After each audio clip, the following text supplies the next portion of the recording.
अस्सलामुअलैकुम my dear students, welcome back to my channel. आज हम न्यू चैप्टर फर्स्ट की बायोलॉजी का प्रोकैरियोट्स स्टार्ट कर रहे हैं। प्रोकैरियोट्स इससे पहले जो चैप्टर था सेल स्ट्रक्चर एंड फंक्शन, उधर पर मैंने आपको difference between prokaryotic and eukaryotic cell discuss किया था। आप उसी टॉपिक को आप देख सकते हैं। अगर आप उधर जाएं तो आपको ये और भी आसान हो जाएगा। आप पहले उसी डिफरेंसेस को देखें और फिर आप इधर आ जाएं। उसी टॉपिक के देखने से आपको प्रोकैरियोट्स के जनरल प्रॉपर्टीज़ या कैरेक्टरिस्टिक्स ऑफ प्रोकैरियोट्स आपको आसानी से समझ आ जाएंगे। अब ये जो बेसिकली कहा जाता है कि जो लिविंग वर्ल्ड है, जो लिविंग ऑर्गेनिज्म है, इसमें हम ऑर्गेनिज्म को दो ग्रुप्स में क्लासिफाइड करते हैं। एक को हम कहते हैं प्रोकैरियोट्स और एक को हम कहते हैं यूकैरियोट्स। अब प्रोकैरियोट्स क्या होते हैं और यूकैरियोट्स क्या होते हैं? अगर मैं बताऊं कि प्रो का मतलब है फॉल्स, प्रो का मतलब क्या है? फॉल्स, बिफोर, ठीक है, या फर्स्ट। और कैरियन से निकला है कि कैरियन मीन्स न्यूक्लियस, मतलब बिफोर न्यूक्लियस या फर्स्ट न्यूक्लियस या फॉल्स न्यूक्लियस।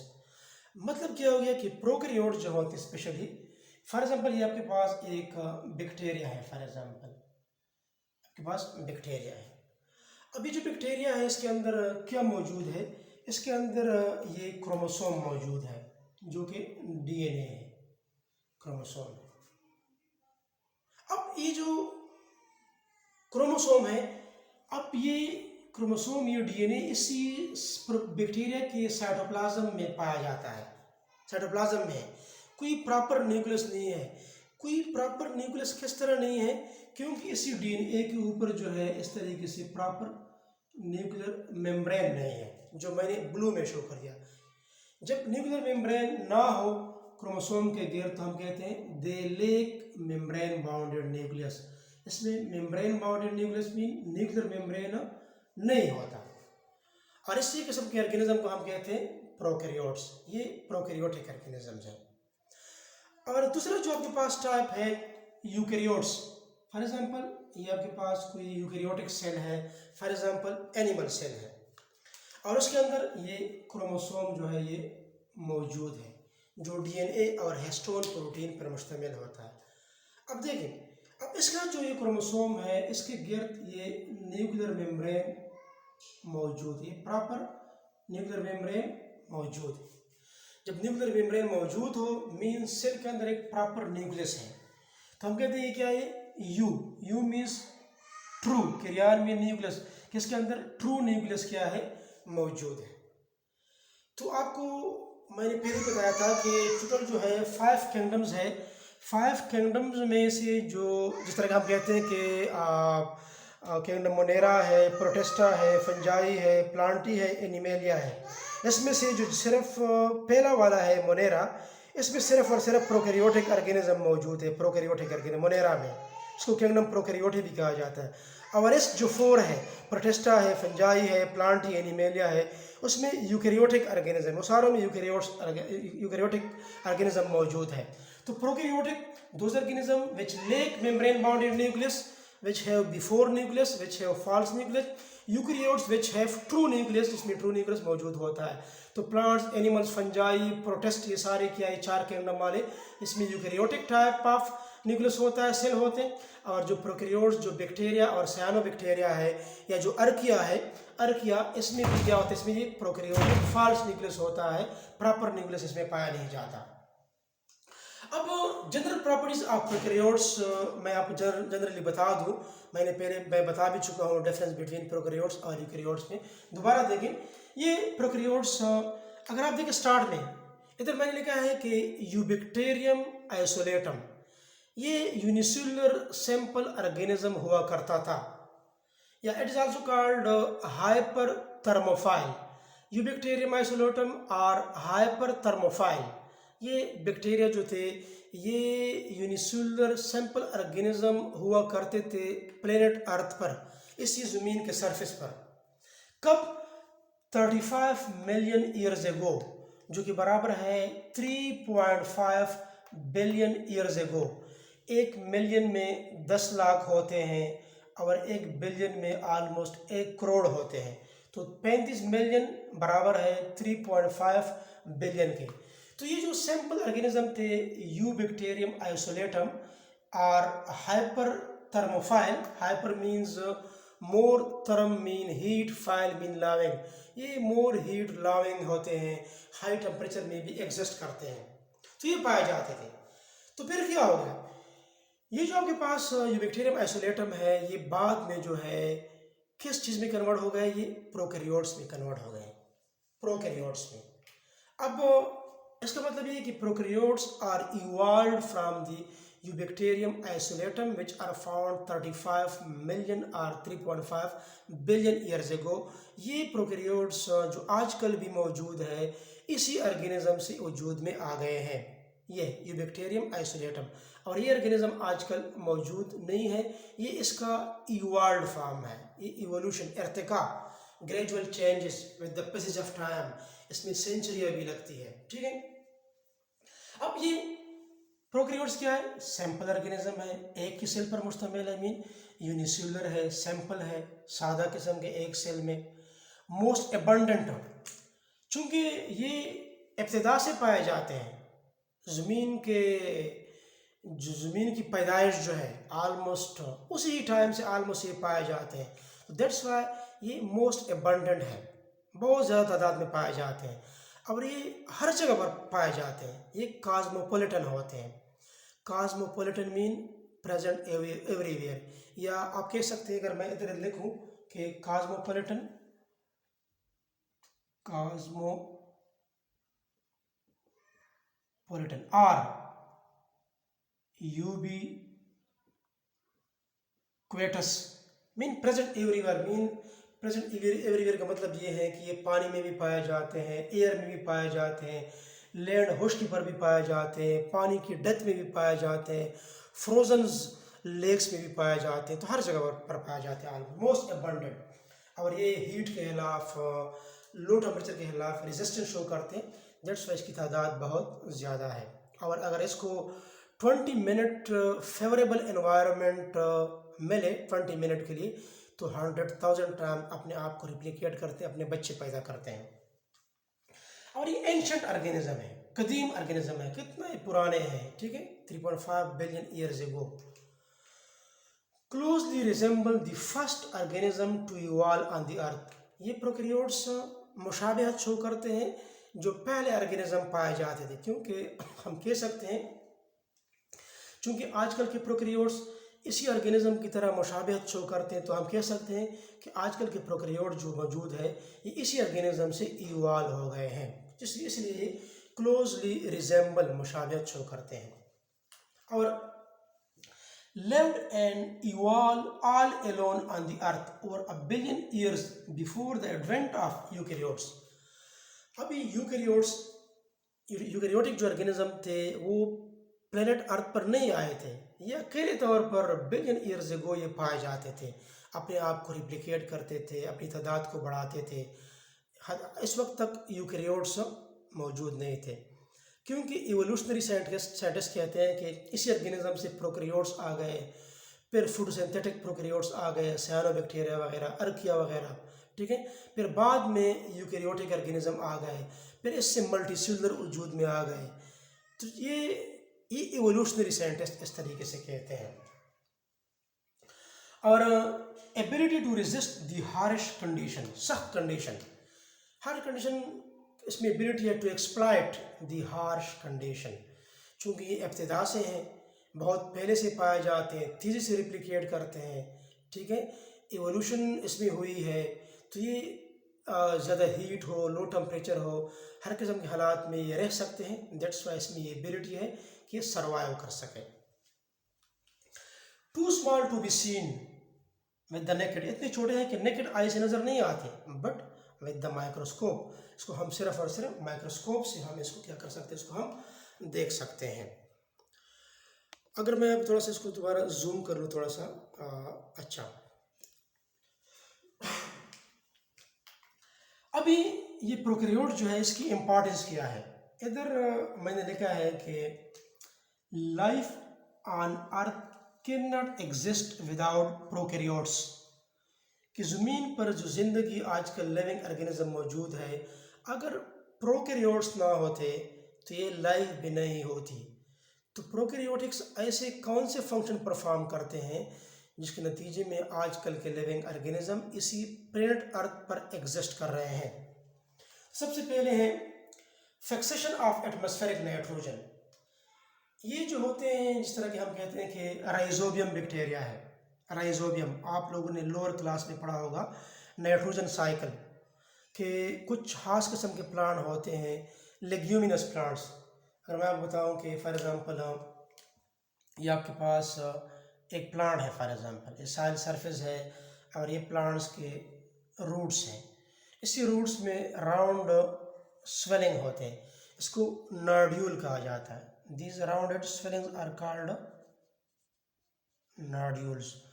और ये प्लांट का मैंने फर्दर एक लीफ बनाया वैसे आपको समझाने के लिए, ठीक है। अब ये कौन से प्लांट्स हैं? लेग्यूमिनस,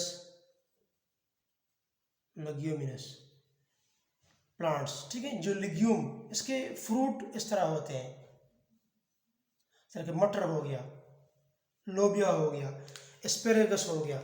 अब मटर का तो आपने देखा होगा, पी प्लांट, इसके अंदर मटर के दाने होते हैं, एक पल्ली है, इसको लेग्यूम कहा जाता है इसके फ्रूट को, ठीक है। इसको हम कहते हैं लेग्यूमिनस प्लांट्स। ऐसे प्लांट्स के रूट में ये राउंड स्वेलिंग होते हैं, रूट नोड्यूल, और इसी रूट नोड्यूल में क्या होते हैं? बैक्टीरिया होते हैं, ठीक है। ये बैक्टीरिया फॉर एग्जांपल इसके अंदर क्या है? Rhizobium bacteria, rhizobium. इसका काम क्या होता है? ये एनवायरनमेंट में जो फ्री एटमॉस्फेरिक नाइट्रोजन होता है इसको फिक्स करता है, इसको एब्जॉर्ब करता है, और इससे क्या बनाता है?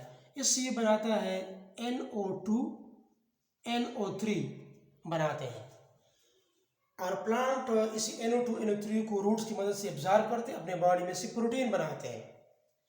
अब NO2 NO3 का बनने से ज़मीन क्या हो जाती है? फर्टाइल हो जाती है। ज़मीन इससे क्या हो जाती है? फर्टाइल, जरहेज बन जाती है। प्लांट आसानी से इसमें ग्रोथ शो करते हैं और अपना पैदावार जो है वो शो करते हैं। दैट्स वाई प्रोकैरियोट्स की बहुत ज़्यादा इम्पोर्टेंस है। अब अगर ये प्लांट्स इससे जरहेज होते हैं, प्लांट पैदावार ज़्यादा देते हैं, किसी प्लांट को कौन खाते हैं? एनिमल खाते हैं, और साथ साथ ये प्लांट सर्वाइवल भी करेंगे, फोटोसिंथेसिस करेंगे, ऑक्सीजन को भी इवॉल्व करेंगे, ठीक है। अच्छा, दूसरा है डिकम्पोजिशन ऑफ ऑर्गेनिक मैटर। ये डिकम्पोजिशन करते हैं। डिकम्पोजिशन किस तरीके से करते हैं? देखिए फॉर एग्जांपल अगर मैं आपको बताऊं कि फॉर एग्जांपल, थोड़ा सा मैं कैमरे को इधर मूव कर लूँ, ये आपके पास फॉर एग्जांपल एक प्लांट है फॉर एग्जांपल, ठीक है, और ये सॉइल सरफेस है फॉर एग्जांपल, आपके पास प्लांट्स है, ये प्लांट के फॉर एग्जांपल कोई लीफ है फॉर एग्जांपल, ठीक है, और ये इसके रूट्स हैं प्लांट्स के।